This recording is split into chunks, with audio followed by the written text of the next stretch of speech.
Breaking news है गौसपुर मां सां शेयर कई पिया। ॿिनि धुरियुनि में झेड़ो थियो आहे, जंहिंमें हिकु ॼणो क़तल थी वियो। ॻोठ गुलबेग जागीराणी में जागीराणी बिरादरीअ जी ॿिनि धुरियुनि में झेड़ो थियो आहे। पाणी जे वारे तां झेड़े दौरान फायरिंग थी धनार ज़ाहिद जागीराणी क़तल थी वियो।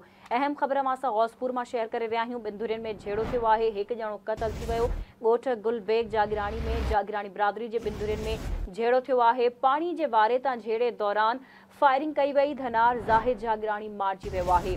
अहम ख़बर मां सां गौसपुर मां शेयर करे रहिया आहियूं। ॿिनि धुरियुनि में पाणीअ जे वारे तां झेड़ो थियो आहे। फायरिंग में ज़ाहिद मारिजी वियो आहे। ब्रेकिंग न्यूज़ है गौसपुर मां सां शेयर कई पिया। ॿिनि धुरियुनि में झेड़ो थियो आहे, झेड़े में हिकु ॼणो क़तल थी वियो। ॻोठ गुलबेग जागीराणी में जागीराणी बिरादरीअ जी ॿिनि धुरियुनि में झेड़ो थियो। पाणी जे वारे तां झेड़े दौरान फायरिंग कई वई, जंहिंमें धनार ज़ाहिद जागीराणी क़तल थियो आहे।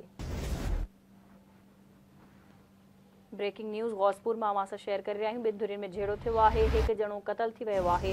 तफ़सील मालूम कंदासीं। असां लाइन ते मौजूदु आहे गौसपुर मां आवाज़ न्यूज़ रिपोर्टर बरकत भयो। जी बरकत, झेड़े जे हवाले सां वधीक छा तफ़सील आहिनि, आगाह कजो। जी बिल्कुल, मां मूंखे ॿुधाईंदो हलां त कच्चे जे इलाइक़े जंगिल थाणे जी हद जे ॻोठ गुलबेग जागीराणी में जागीराणी बिरादरी जे ॿिनि धुरियुनि में पाणी जे वारे तां झेड़ो थी पियो आहे। झेड़े दौरान ॿिन्ही धुरियुनि हिक ॿिए मथां पंहिंजे जदीद हथियारनि जा मुंहं खोले छॾिया। फायरिंग में गोलियूं लॻण सबबि 20 विरियनि जो चौपाई माल जो धंधार ज़ाहिद पुट निहाल जागीराणी गोलियूं लॻण सबबि थॾे ते मारिजी वियो।